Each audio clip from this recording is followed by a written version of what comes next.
പുതിയൊരു Benz car, ഒരു കിടിലൻ ബംഗ്ലാവ്, ഏറ്റവും പുതിയ ഐഫോൺ, ഇതൊക്കെയാണോ യഥാർത്ഥ സമ്പത്ത്? എന്നാൽ നിങ്ങൾ കേൾക്കാൻ പോകുന്നത് നിങ്ങളെ ശരിക്കും ഞെട്ടിക്കും. യഥാർത്ഥ കോടീശ്വരൻ്റെ ലക്ഷണം ഇതൊന്നുമല്ല, വേറെയാണ്. എല്ലാ പ്രിയപ്പെട്ട സുഹൃത്തുക്കൾക്കും നമ്മുടെ പുതിയൊരു എപ്പിസോഡിലേക്ക് സ്വാഗതം. ഇന്ന് നമ്മൾ പൊളിച്ചെടുക്കാൻ പോകുന്നത് പണക്കാരൻ എന്ന വാക്കിൻ്റെ അർത്ഥം തന്നെയാണ്. നാട്ടുകാരെ കാണിക്കാൻ വേണ്ടി കാറും ബംഗ്ലാവും വാങ്ങിക്കൂട്ടുന്നതാണോ, അതോ നമുക്ക് പോലും അറിയാത്ത വേറെ എന്തെങ്കിലും ആണോ യഥാർത്ഥ സമ്പത്ത്? നമുക്ക് കണ്ടുപിടിക്കാം. നമ്മുടെ നാട്ടിൽ ഒരാൾക്ക് കുറച്ച് പൈസ കിട്ടിയാൽ അല്ലെങ്കിൽ ലോട്ടറി അടിച്ചാൽ ആദ്യം ചെയ്യുന്നത് എന്താ? നേരെ ഷോറൂമിൽ പോയി ഒരു കാർ എടുക്കും, അല്ലെങ്കിൽ വീട് വലുതാക്കും, നാട്ടുകാരെ കാണിക്കാൻ വേണ്ടി. ഒരു കല്യാണം ഗംഭീരമാക്കും, അല്ലേ? നമ്മൾ വിജയിച്ചു. പക്ഷേ നമ്മൾ പണക്കാരനായി എന്നത് ലോകത്തോട് വിളിച്ചു പറയാനുള്ള ഒരു വഴിയായിട്ടാണ് നമ്മൾ അതിനെയൊക്കെ കാണുന്നത്. പക്ഷേ സത്യം പറഞ്ഞാൽ ഇതൊക്കെ വെറും പുറംപോടി മാത്രമാണ്. യഥാർത്ഥ സമ്പത്ത് എന്ന് പറയുന്നതൊന്നുമല്ല, അത് നിങ്ങൾക്ക് നിങ്ങളുടെ സമയത്തിന് മുകളിൽ കിട്ടുന്ന ഒരു കൺട്രോളാണ്.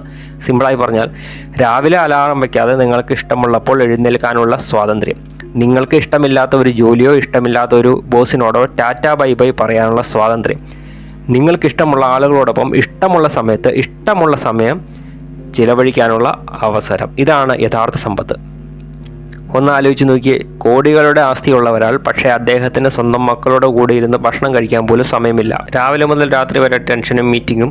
മറ്റൊരാൾക്ക്, അദ്ദേഹത്തിന് കോടികളൊന്നുമില്ല, പക്ഷേ ഇഷ്ടമുള്ള സമയത്ത് ജോലി ചെയ്യുന്നു, ബാക്കി സമയം കുടുംബത്തോടൊപ്പം സന്തോഷത്തോടെ ജീവിക്കുന്നു. ഇതിലാരാണ് യഥാർത്ഥ പണക്കാരൻ?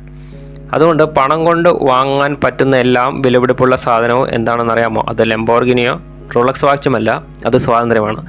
നിങ്ങളുടെ ജീവിതം നിങ്ങളുടെ ഇഷ്ടപ്രകാരം നിങ്ങളുടെ സ്വന്തം കണ്ടീഷനുകളിൽ ജീവിക്കാനുള്ള സ്വാതന്ത്ര്യം. ആ സ്വാതന്ത്ര്യം വാങ്ങിത്തരാൻ പണത്തിന് കഴിഞ്ഞാൽ നിങ്ങൾ ശരിക്കും ധനവാനായി മാറി.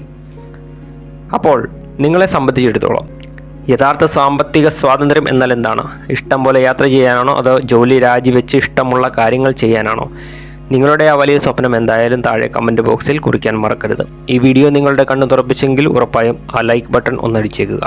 ഈ ആശയം നിങ്ങളുടെ കൂട്ടുകാരിലേക്കും എത്തിക്കാൻ മറക്കാതെ ഷെയർ ചെയ്യുക.